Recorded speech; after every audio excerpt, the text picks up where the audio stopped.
हमारे साथ इस वक्त उत्तराखंड के बड़े नेता और सांसद अनिल बलूनी जी जुड़ रहे हैं आज तक पर। बलूनी जी, हम तस्वीरें दिखा रहे हैं, पूरा देश इस वक्त मतलब सदमे में है। किस तरह की ये घटना घटी है, किन परिस्थितियों में ये घटना घटी है सर, कितने बड़े नुकसान का अंदेशा है और रेस्क्यू ऑपरेशंस के बारे में हमारे दर्शकों को आप क्या बताएंगे?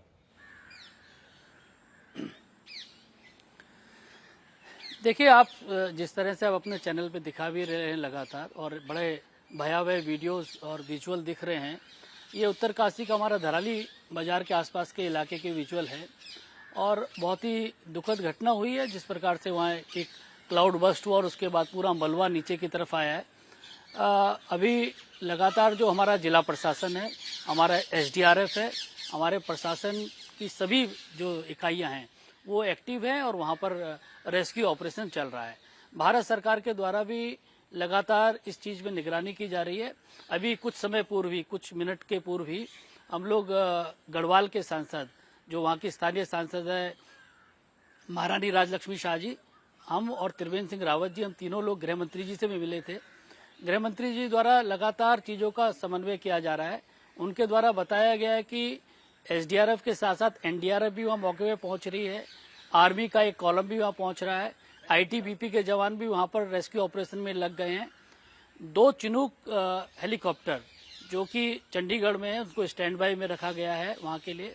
इसी प्रकार से सरसावा एयरबेस में भी, जो सहारनपुर में है, वहाँ पर भी हमारे 2 MI-17 हेलीकॉप्टर रखे गए हैं रेस्क्यू ऑपरेशन के लिए।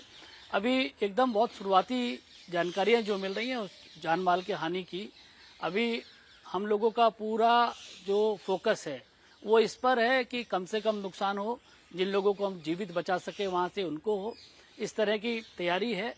और हम लोग भगवान बद्री विशाल से यही कामना करते हैं कि कम से कम नुकसान हो, जान माल की कम से कम हानि हो, और वहाँ पर जो हमारा रेस्क्यू ऑपरेशन है वो सुचारू रूप से चल के हम अधिक से अधिक जानों को बचा सके।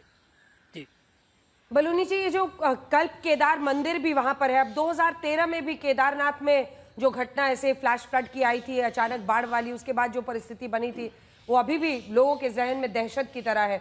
यहाँ पर भी कल्प केदार मंदिर है, वहां तक क्या हुआ है, क्या कुछ इसके बारे में आप जानकारी हमें अपडेट दे सकते हैं? देखिए, बड़ा ये हमारे लिए तो दुखद है कि हमारे यहाँ उत्तराखंड में जिस तरीके से लगातार इस तरह की घटनाएं लगातार आप लोग टीवी पे हम लोग देख रहे हैं, और लगातार इस प्रकार की घटना, और ये बड़ा दुखद है।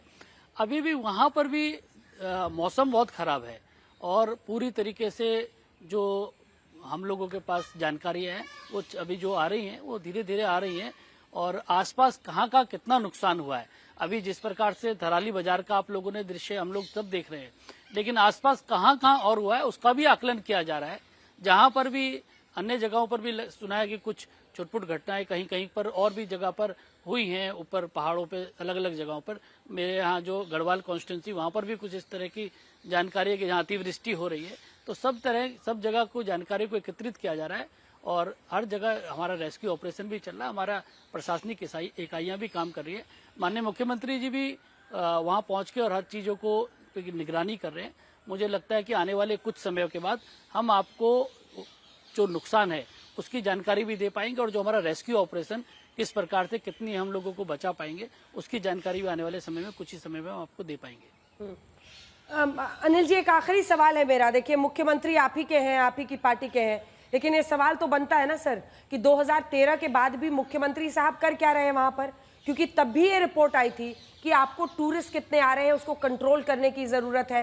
क्या बेहतर समन्वय बिठाने की जरूरत है आपके मुख्यमंत्री को? क्योंकि जो परिस्थिति बन रही है अलग अलग जगहों पर, आपको पता है सर, लैंडस्लाइड की घटनाएं सबसे ज्यादा इस दौरान हुई है पिछले कुछ सालों में। ये तो बहुत बड़ी चिंता है।